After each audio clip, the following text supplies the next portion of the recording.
Mr. Potts has moved second reading of Bill 170, an act to proclaim the week immediately preceding the third Sunday in June as Men's Health Awareness Week.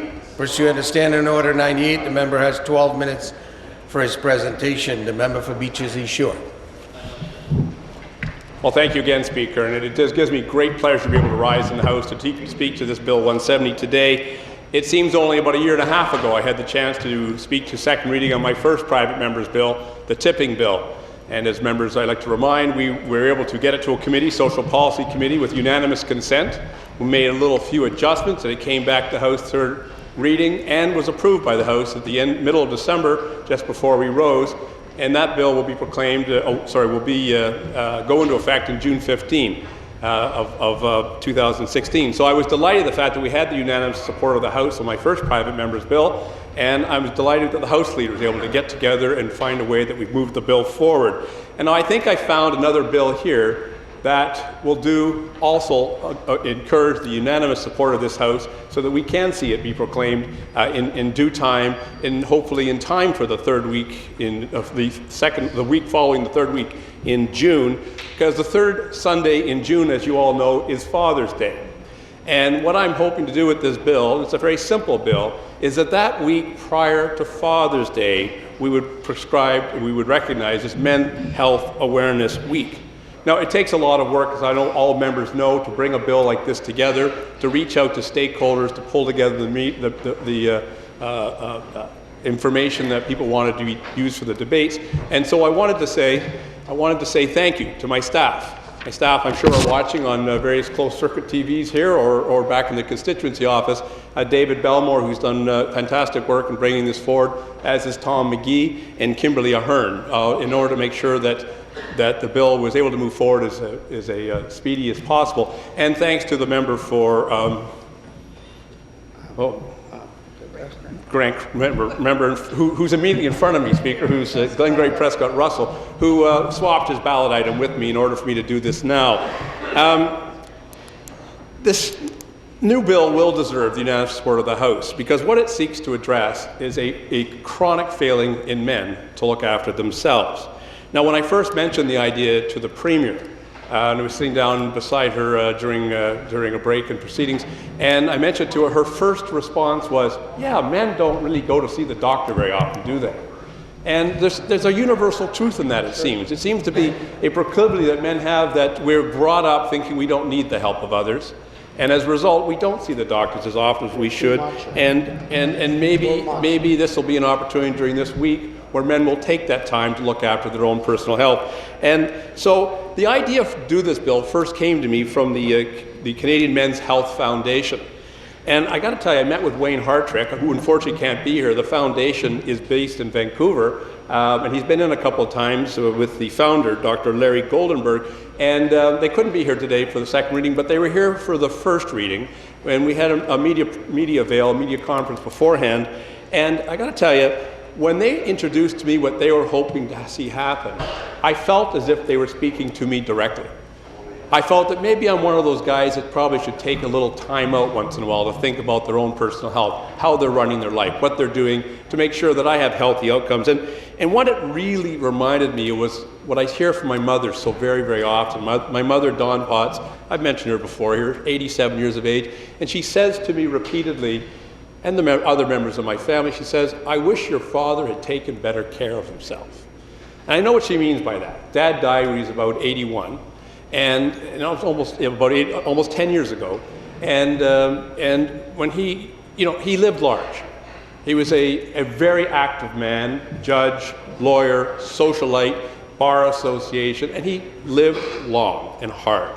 But my mother wishes he'd taken better care of himself. And when I mentioned that to her, she says, well, you should take your same advice, encouraging me to also take a look at how I'm living and see if we can't do it better. So Dr. Larry Goldenberg, urologist out of Vancouver, just imagine the scenario. You're a urologist, you're dealing with men's prostate cancer on an ongoing, regular basis, and you know in your heart that this is a very preventable disease with the right kinds of diet and exercise and other things.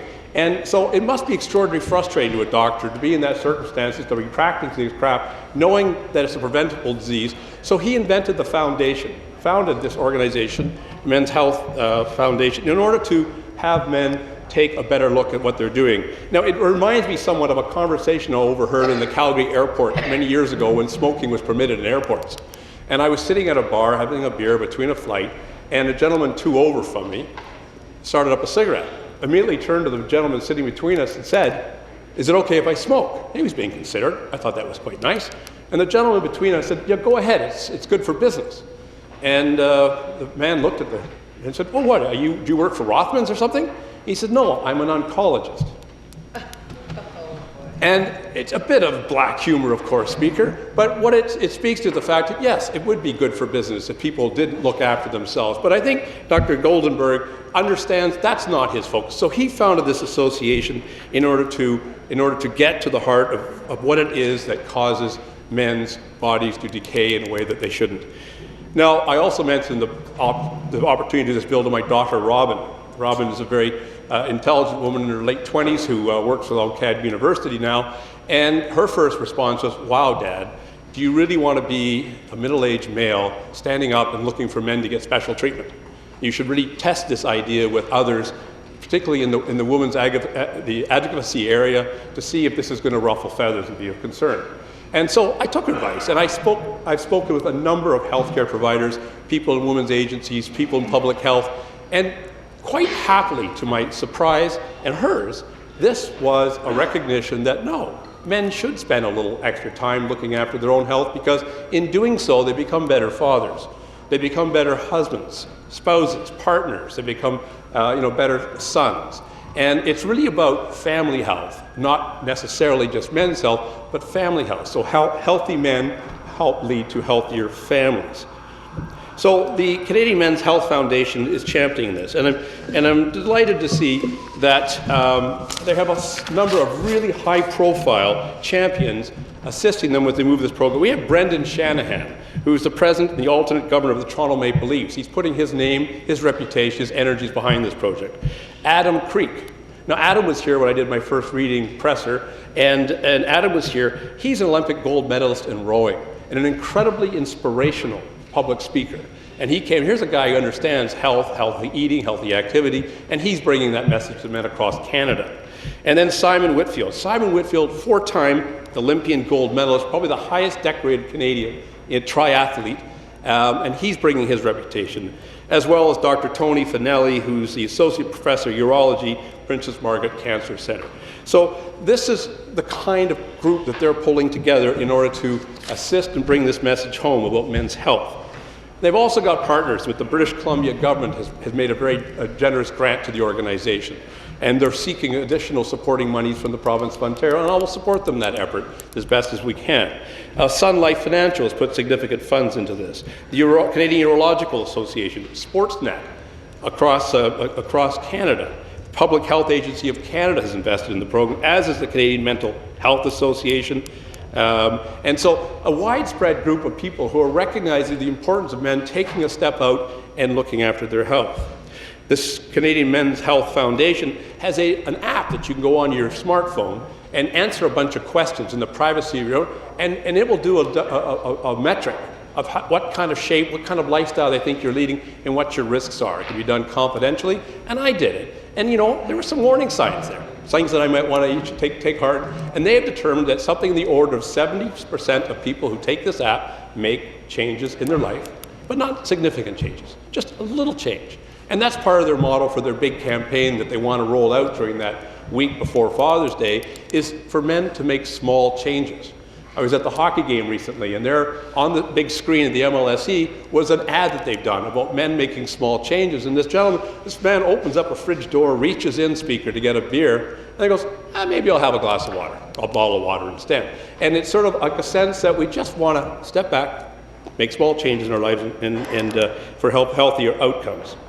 I have a constituent named Dr. Nigel Turner. He's a psychologist, specializes in men issues. And he wrote, he wished he could be here, but he wrote in, I just want to read into the record his comments, that this is a wonderful idea for men to move off that men should know better, to a more realistic and humane perception that men don't know enough about their health, which they take for granted, and as a result, they die sooner than they need to. Now, Dr. Turner runs an organization called